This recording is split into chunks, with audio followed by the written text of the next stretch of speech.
Olá meus irmãos, olá minhas irmãs, muito boa noite a todos e a todas. Mais uma vez gostaria de agradecer-lhes imensamente por estar nos acompanhando, por estar dedicando esse tempo para nos elevarmos dentro das normas, dentro das leis e das mensagens, dos ensinamentos cristãos, baseado no Evangelho do nosso Mestre Jesus. É uma honra para nós estarmos aqui conectados e estabelecidos em paz para fazermos o nosso culto semanal de leitura e reflexão das lições do Evangelho. Antes de tudo, gostaria de agradecer ao Mestre Jesus por nos permitir esse momento, por nos permitir essa dádiva de estarmos agora adentrando nas vossas mensagens, nos vossos ensinamentos. É um privilégio estarmos tendo essa possibilidade e que possamos, costumeiramente, elevar-nos ao ponto de trazermos essas mensagens não só para a nossa consciência, mas também para o nosso coração, para a nossa atitude diária, de modo que possamos, de fato, nos elevarmos, nos tornarmos seres dignos de obter do Mestre Jesus, de Deus, as permissões e as elevações necessárias para estarmos nessa jornada em busca da angelitude. Então, para nós aí, uma grande honra, né, um grande aprendizado também, e que você possa estar também conectado nessa aura, né, nessa atmosfera de luz, nessa atmosfera harmônica, para de agora em diante estarmos aqui fazendo a nossa evangelização. Lembrando que estamos fazendo pela a segunda parte, né, da ação da prece. Fizemos na semana passada a parte 1 e vamos nessa semana fazer a parte 2. Antes de iniciarmos a nossa leitura e reflexão, vamos acalmar a nossa mente, acalmar o nosso coração, elevando-nos, elevando a nossa vibração. Vamos fechar os nossos olhos e imaginar nesse momento o nosso lar. Vamos imaginar nesse momento os nossos irmãos, os nossos parentes consanguíneos, nossos cônjuges, nossos filhos, parentes distantes, com os quais temos vínculos e com os quais estamos em débito nos nossos relacionamentos intempestivos. Que neste momento possamos ter a bênção do nosso Mestre Jesus e que através do apoio e do amparo dos guias que tanto nos auxiliam, que possamos ter as condições necessárias para obtermos o máximo possível das mensagens que nos serão expostas agora. Obrigado, Mestre Jesus, por mim, pela minha família, por estas pessoas que agora nos acompanham, pelos seus familiares, pelos seus irmãos queridos e pelos também seus irmãos em débito uns com os outros, para que possamos estar sanando essas pendências o quanto antes, de modo a nos libertarmos desses vínculos kármicos inferiores e caminhemos mais libertos em direção à nossa elevação. Que assim seja. Bom, vamos agora para o nosso capítulo. Estamos falando do capítulo 27. Estamos na parte ação da prece e transmissão de pensamento, no item 13. Acedendo ao pedido que lhe é dirigido, Deus frequentemente tem em vista recompensar a intenção, o devotamento e a fé àquele que ora.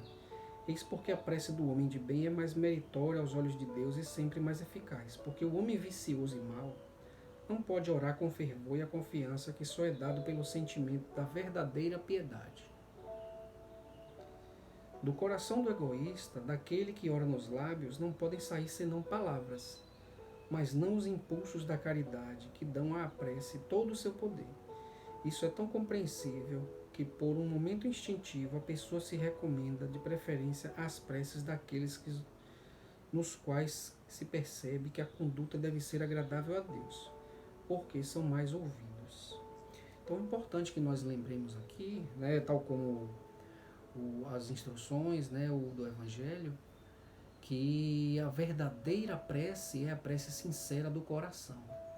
Então não adianta nós decorarmos uma grande oração ou então repeti-la exaustivamente durante dias e dias, porque o que fala a Deus não são as palavras são materiais. As palavras são criações humanas, né? Devemos lembrar disso. O que realmente prevalece no âmbito espiritual é a força do pensamento. E este é super sincero. Este não tem como nós nos escondermos das nossas emanações mentais. Então, nos momentos de maior aflição, nos momentos de grande desespero, o clamor que se faz a Jesus, que se faz a Deus, são muito mais sinceros, porque vem do coração, de uma verdadeira vontade, não é, de se libertar de repente de uma situação desta natureza. Então, de nada adianta nos acordarmos cedo e pararmos à frente de uma cruz ou de uma Bíblia, ou que seja, ou de um Evangelho, e ficarmos repetindo exaustivamente orações em vão, né? Por mais que achemos que estamos ali fazendo louvores. Então, na verdade, não funciona desta forma, né? Então, a mente, o pensamento sincero é o que realmente canaliza em direção à divindade, né? Ou seja, a espiritualidade só nos atende dada a nossa vontade, a nossa verdadeira vontade. Então não adianta as palavras dizerem A e o coração gritar B, que realmente não serão atendidas, né? Então, dando sequência aqui, se a prece exerce uma espécie de ação magnética, poder-se-ia crer que seu efeito está subordinado à força fluídica, mas não é assim. Uma vez que os espíritos exercem essa ação sobre os homens, eles suprem, quando isso seja necessário, a insuficiência daquele que ora, seja agindo diretamente em seu nome, seja lhe dando momentaneamente uma força excepcional, quando é julgado digno deste favor, ou que a coisa possa ser útil. O homem que não se crê bastante bom para exercer uma influência salutar não deve se abster a orar por outro, pelo pensamento de que não é digno de ser ouvido. A consciência da sua inferioridade é uma prova de humildade sempre agradável a Deus, que leva em conta a intenção caridosa, sempre amigável, sempre que o anima. Que leva em conta a intenção caridosa que o anima. Seu fervor e sua confiança em Deus são um primeiro passo para o retorno ao bem, no qual os espíritos são felizes por encorajá-lo. A prece que é recusada é a do orgulhoso que tem fé em seu poder e em seus méritos, e crê poder se substituir à vontade do Eterno. Então aqui a gente faz uma ressalva muito importante, né? uma observação sobre essa passagem, que é o seguinte: nós não devemos confundir a oração, no caso um pedido, é elevado de forma sincera, de acordo com as nossas expectativas. Né? Então eu não posso simplesmente orar a Deus e pedir algo achando que a misericórdia divina seja aquela ideal. Cabe a nós entendermos que a providência divina para nós ela é medida de acordo com a nossa necessidade. Então, muitas vezes a gente faz uma oração pedindo, por exemplo, por um emprego determinado X, ou então por um aumento de salário tal, ou então por realizar uma viagem. Sendo que existe a ação individual, além disso, e ainda tem a vontade do Pai, o que a providência divina estabelece. Então, não necessariamente nós devemos assumir o papel de Deus. O que cabe a nós é fervorosamente acreditar nas providências divinas, agradecer pela oportunidade, primeiro, de estar sendo ouvido, e segundo, se submeter e tomar consciência de que vai prevalecer a vontade do Pai, porque não cai uma folha de uma árvore que não seja pela vontade de Deus. Então não adianta a gente pleitear algo de acordo com as nossas falsas necessidades, sendo que o que a providência divina nos reservou, dada a nossa programação encarnatória, não seja aquilo.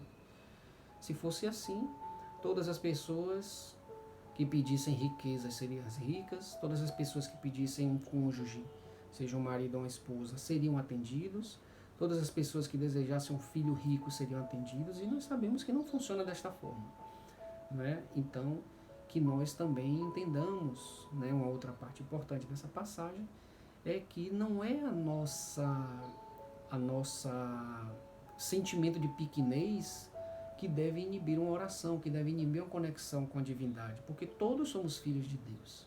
E não existe nenhum deles inferior, nenhum deles que seja, como é que podemos dizer assim, indigno de ser atendido, se for a verdadeira vontade. Então é como a passagem 14 citou aqui. A sua humildade em se reconhecendo inferior, ela é muito agradável aos olhos do Pai, né? É muito aceita em relação aos olhos de Deus, que entende que a humildade, tal como Jesus nos apresentou diversas vezes, né, como exemplo, não só como discurso, ele nos trouxe infinitos exemplos para nos mostrar o que é que significa a verdadeira humildade. Então, esta é a humildade que Deus nos espera. E olha que Jesus é um ser crístico, é uma alma em estágio avançadíssimo. Estágio avançado não, chegou no estágio supremo de evolução espiritual e se considera o ser mais humilde da Terra, né? Então, qual é o exemplo que nós queremos seguir? Né? Qual é o tipo de exemplo que nós devemos nos espelhar, se não o exemplo do Mestre? Correto? O poder da prece está no pensamento. Ela não se prende nem às palavras, nem ao lugar, nem ao momento em que é feita. Pode-se, pois, orar em toda parte, a qualquer hora, sozinho ou em comum. A influência do lugar ou do tempo prende-se a circunstâncias que podem favorecer ao recolhimento. A prece em comum tem uma ação mais poderosa quando todos aqueles que oram se associam de coração ao mesmo pensamento e têm o mesmo objetivo, porque é como se todos gritassem em conjunto e em uníssono. Mas o que importa é estarem reunidos em grande número se cada um age isoladamente e por sua própria conta. 100 pessoas reunidas podem orar como egoístas, enquanto 2 ou 3 unidas em comum aspiração orarão como verdadeiros irmãos em Deus, e sua prece terá mais força do que as das outras 100. Capítulo 28, números 4 e 5, do próprio Evangelho. Então, os irmãos e irmãs, que bela mensagem nós recebemos aqui, nos explicando como que funciona a ação da prece.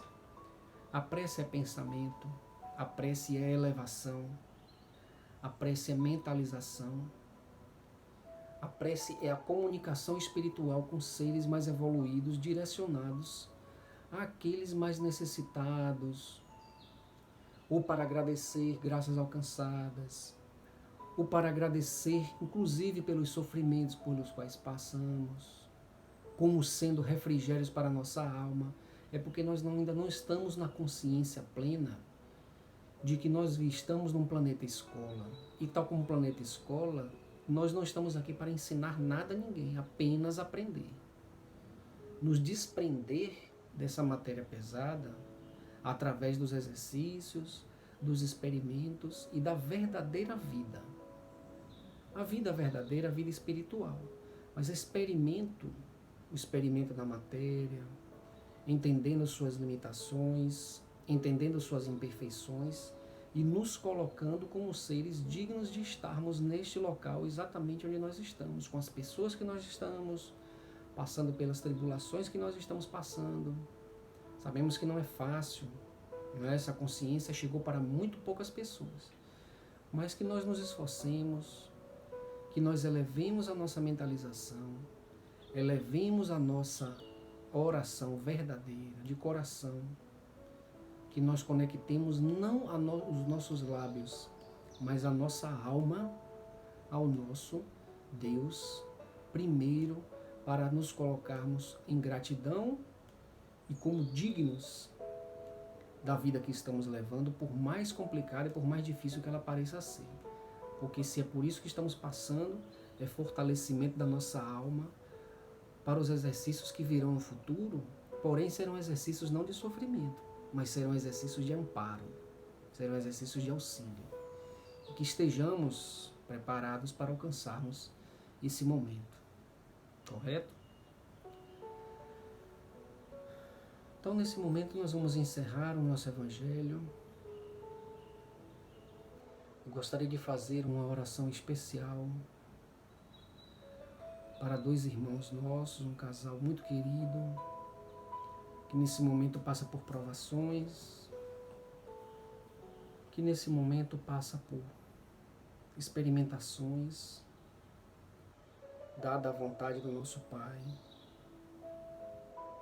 que são os irmãos Domingos Antônio de Araújo e Márcia de Freitas, nossos irmãos que se encontram unidos em torno de um resgate, em torno de uma necessidade de recuperação orgânica. E nesse momento gostaria de elevarmos o nosso pensamento a Maria, Mãe de Jesus, que através, Mãe, do vosso exército, que através dos vossos missionários, se for da vontade do Pai e se for do merecimento dos nossos irmãos, que são pessoas de bem, pessoas em busca da luz, em busca da permanência na luz, que se for do merecimento e se for da vontade do Pai, que se proceda a cura orgânica para o nosso irmão Domingos, que nesse momento se encontra no Hospital Santa Isabel, aqui na cidade de Salvador, Bahia. Que se for da permissão de Deus, que a Senhora, Mãe, possa nos presentear com uma visita de espíritos de luz para acompanhar esse irmão. E nós sabemos que ele vem sendo acompanhado, pois nenhum dos nossos irmãos são abandonados. E que nós possamos acompanhar a sua evolução e que este irmão, junto com a sua esposa, possam estar mais fortalecidos, possam estar mais aptos a se libertarem dessas expiações materiais. Obrigado, Maria. Obrigado ao Mestre Jesus, por intermédio dos vossos espíritos de luz, vossos espíritos celestiais, possamos estar sendo abençoados e que nos mantenhamos na luz, que nos mantenhamos na força, para nos tornarmos cada dia mais dignos da vossa misericórdia.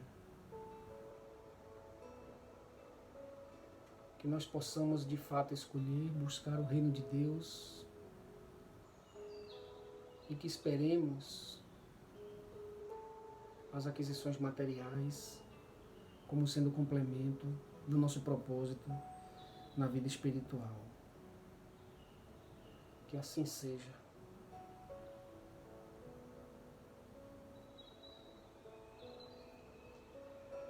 Obrigado mais uma vez, irmãos. Obrigado mais uma vez, irmãs. Agradecemos mais uma vez pelo seu acompanhamento e que possamos estar juntos hoje e sempre nos nossos momentos de elevação, nos nossos momentos de estudo do Evangelho. Um grande beijo no coração de cada um. Fiquem com Deus e até a próxima, se Deus quiser. Fiquem em paz.